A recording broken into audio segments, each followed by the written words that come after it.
Hey guys, my name is Brandon and welcome back to my YouTube channel. If you like what you see in here, you're more than welcome to hit the subscribe button so you stay notified every time I upload a new video. Okay, let's get straight on with today's video. Hello and welcome back to Is That Brandon Sharing Thoughts, or Is That Brandon Music? So in today's podcast or video, I will be discussing Eurovision 2025. So this is actually the 69th live final, and this year's Eurovision was actually based in St. Jacob, which is Basel, which was in Switzerland, because Switzerland won last year with Nemo. So they came back, obviously they won last year with a song called The Code. And in terms of the introduction for Eurovision 2025, we had the Drum Corps of Basel performing a song called Top Secret. And you had your three hosts, Hazel, Sandra and Michelle. I think one of them was a comedian, one of them was a TV presenter influencer, and I think the other one actually represented Eurovision for Switzerland many years and many decades ago. So they all looked lovely, and it was all very entertaining and very, glitz and glam and all of that sort of stuff. So in terms of the actual Eurovision event, as usual, Eurovision's fantastic. Like, I know there's a lot of people that don't see it as anything than just a bit of fun and a bit of a laugh and a bit of a waste of time, but I think if you actually look into the show, it's been on for years. There's a tailored audience for it, I presume.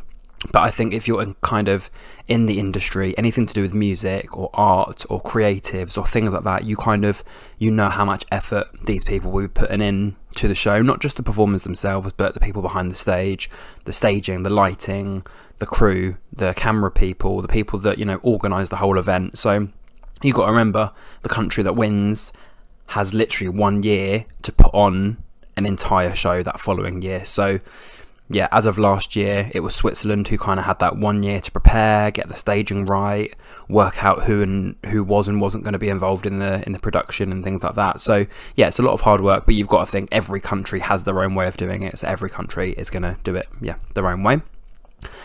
But in terms of the actual performances, I'm just going to quickly whiz through a bit of an overview as to what I thought about the performances, and then obviously, how I kind of ranked my winners, and then how the actual results ended up coming out. So in terms of the order, so the first 7 countries we had were Norway, Luxembourg, Estonia, Israel, Lithuania, Spain and Ukraine.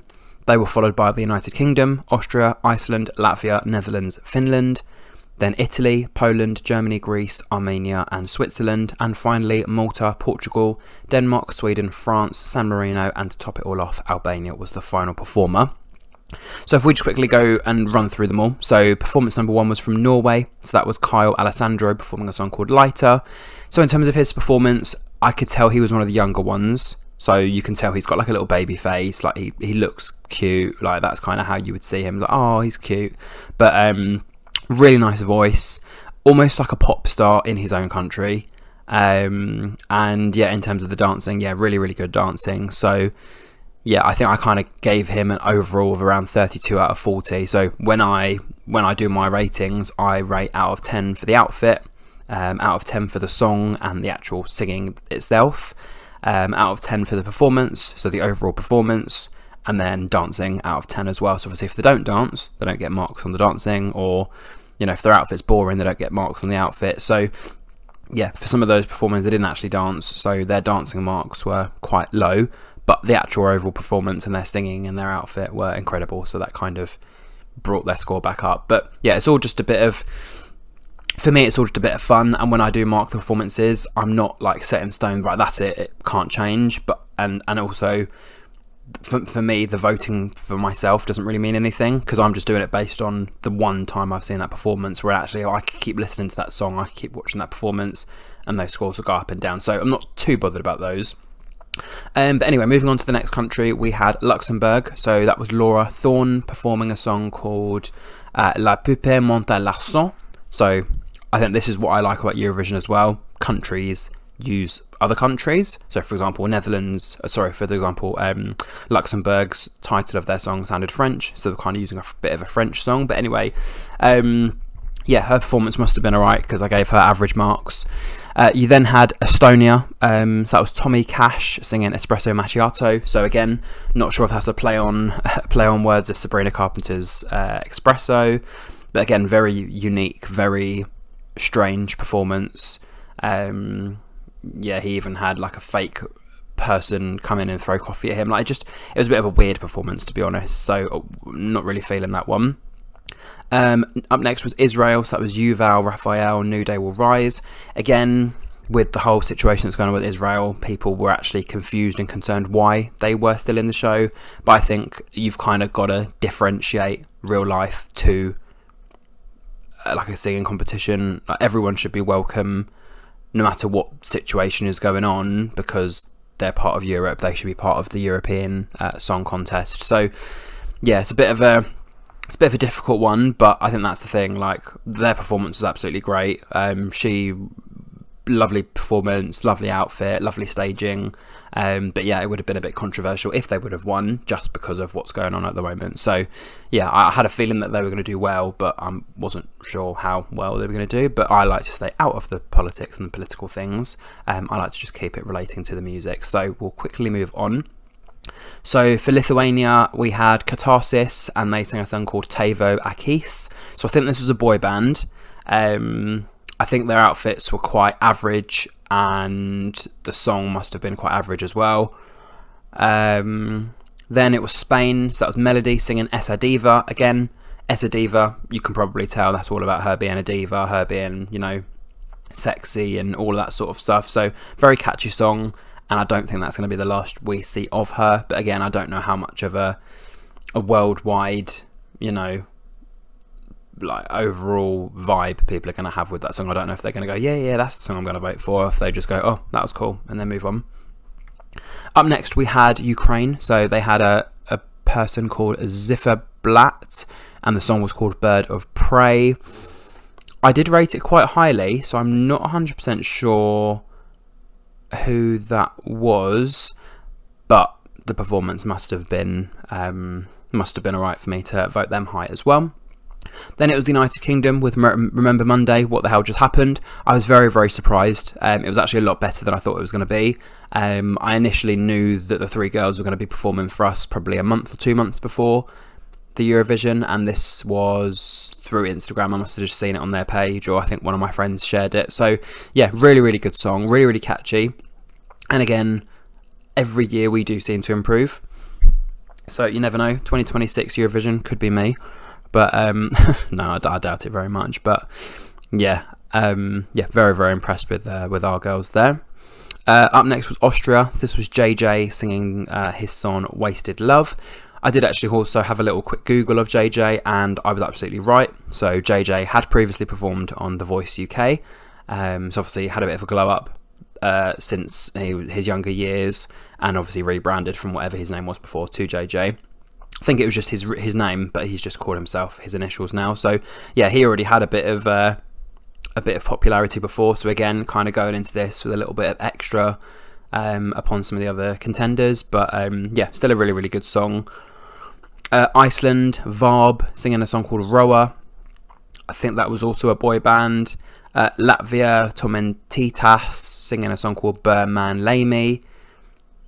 Netherlands, Claude, C'est la Vie. That was a really, really lovely song. I liked the way that, I think this was the one where it was the black guy. And he was kind of like using the camera to his advantage. So kind of as he was moving around the stage, the camera was following him around the stage. That was a really, really nice one.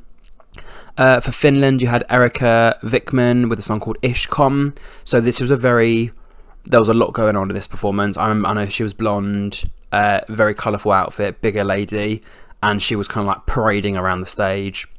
And then I think you kind of get to see behind the scenes how it looks for the viewers at home compared to how it looks for the people in the audience. So every so often you can just see her kind of in position, ready for the camera to come around to her.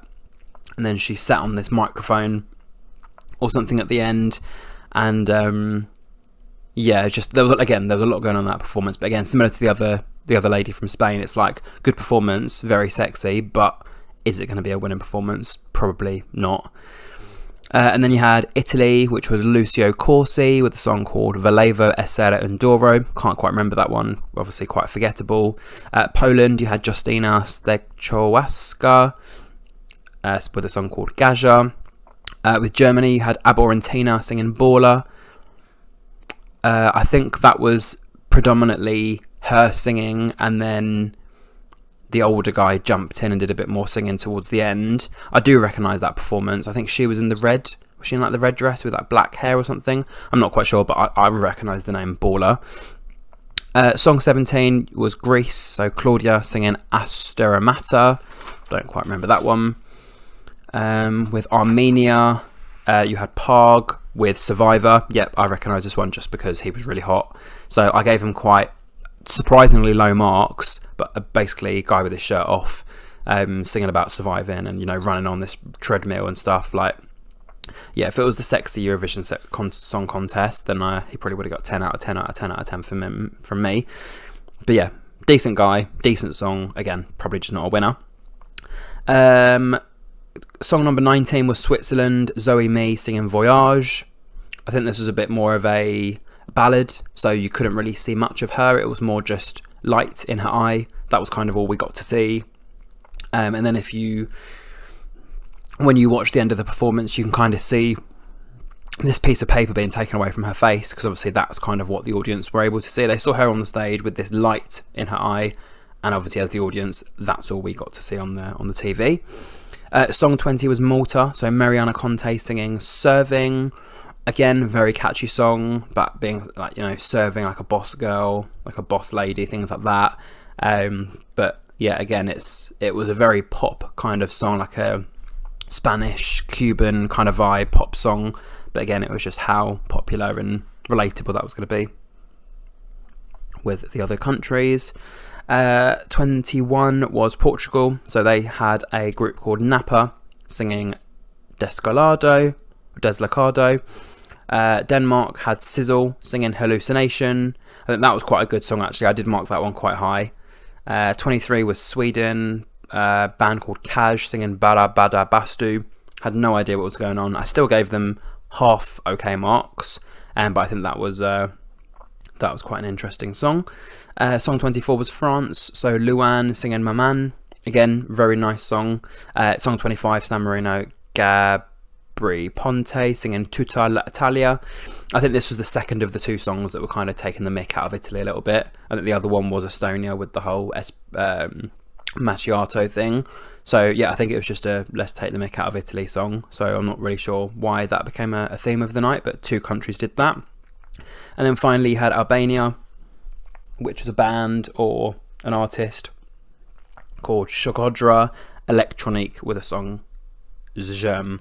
So yeah, I don't really know half of those songs or half of those artists, but in the end, when I did my total of the points, so my top 5 countries, so if we go 5th place, so 5th place I put Denmark, which was Sisal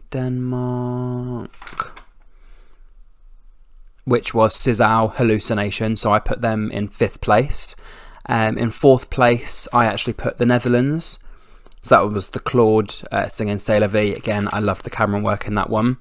In 3rd place, surprisingly, I actually did put Malta. So that was Mariana Conte singing Serving. So I must have liked the pop vibe, because it kind of was almost like, it wasn't like a, you know, someone that was new to the industry. It's someone that, you know, when you watch all these TV shows and they go, oh, we're going to have a guest performance from whoever, it's almost like she was just coming back and she's already, you know, famous and out there.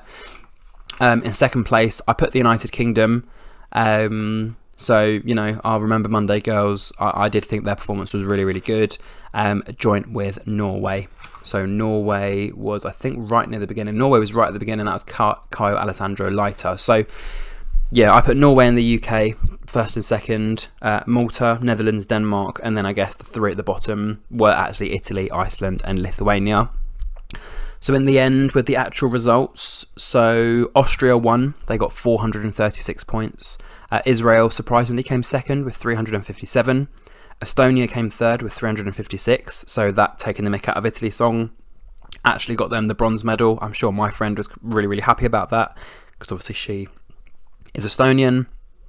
And then going down, you had Sweden, Italy, Greece, France, Albania, Ukraine, Switzerland, Finland, Netherlands, Latvia, Poland, Germany, Lithuania, Malta, Norway, the UK, Armenia, Portugal, Luxembourg, Denmark, Spain, Iceland and San Marino right at the bottom with only 27 points. So yeah, in terms of Eurovision, it was, yeah, like I said, a lot of those performances I can't remember, just because not only was it that long ago, but also, you know, if I didn't recognise their name, or if I didn't recognise the song, or, you know, I didn't remember the flag being flung by that country, I just will not remember that performance. And I think that is the thing with Eurovision, you're not going to remember all of them, you're only going to have your standout ones that you like just remember. So I think if I go through literally all of those countries and just tell you how many I actually still recognise, so we've got 1, 2, 3, 4, 5, 6, 7, 8, 9, 10, 11, 12. So out of all 26, I actually only remember 12 of the performances. So for the other 14, I'm sure when I see them, I'll recognise them. But I just, as of the name, the song and the country, I can't remember who or what they were. But yeah, and it's also quite interesting to see my own results, because after the juries, Austria were still first, Switzerland were second, France were third, Italy were fourth, and the Netherlands were fifth. But then obviously, yeah, the further on that you go with the results, you know, the Netherlands ended up slipping from 5th to 12th. Italy went from 4th to 5th. France went from 3rd to 7th. Switzerland went from 2nd to 10th. Austria already leading, and Austria remained leading by the end of the programme, hence why they won. So yeah, it's a very, very interesting show. I think there's a lot of pros and cons with it. I think pros, you know, you're presenting showcasing different types of music, different countries, different cultures, things like that. There's a lot of music video reviews in there for me to do as well. So if I go back on the years, look at all the different artists over the years, if they ever all release music now, you know, going over reviews and things for them. You've also got to think there's probably a lot of people who this was just a one-time wonder. They've done their Eurovision entry and they decided not to ever make music again, or they've changed their name, or they're rebranding, or they're in a different industry now. So yeah, I'm sure there's a lot of those that they do their 1 or 2 songs, they have their 5 minutes of fame, and then you just never hear from them again. But yeah, I think Eurovision is one of those things that is supposed to be fun. You're not going to remember every single audience, you're not going to remember every single performance, you're not going to, you know, love every single performance. Some of them are going to be great, some of them are going to be awful, some of them is just going to be purely there for eye candy. So that is the excitement of Eurovision, the fact that it's just whatever that country wants to present for that year, how they want to perceive themselves. But obviously, as we know now, we are going to Austria in 2026, so it'll be very interesting to see how they decide to put on the show. And obviously Austria was the winning country back in 2014, Conchita Wurst with Rise Like a Phoenix, one of my favourite songs to date. Again, I've managed to work out how to sing that song, but it's like things like that. For example, I could not go back and sing all of the songs of this year because half of them I can't remember, some of them are in a different language, whereas something like Rise Like a Phoenix is a very universal, a lot of people can sing that song kind of thing. So yeah, I'm going to love you and leave you all. Hopefully you have enjoyed my review. I know it was a bit all over the place, but yeah, basically just giving a little nod and a little tap on the shoulder to Eurovision, because they always work really hard every year. The guy that does the adjudicating and stuff, again, similarly with him, making sure that people are not cheating with their votes and things like that. So yeah, I think Eurovision is one of those exciting shows that will probably keep going on and on and on, and when he, you know, decides to step away from the programme, somebody else will jump in and get involved instead. But yeah, until now, massive congratulations to JJ from Austria. Must have been an amazing evening for him and the next following days. But then also for our girls, we didn't come last. We beat 7 other countries. We beat San Marino, Iceland, Spain, Denmark, Luxembourg, Portugal and Armenia. So I think we came 19th, I think, overall then. So yeah, they did an amazing job, and you know, more music from them hopefully soon. But if you did enjoy, don't forget to like, comment, share and subscribe. And until my next review, in whichever format that will be, don't forget to share and all that stuff. And until then, thank you for listening and watching, and goodbye.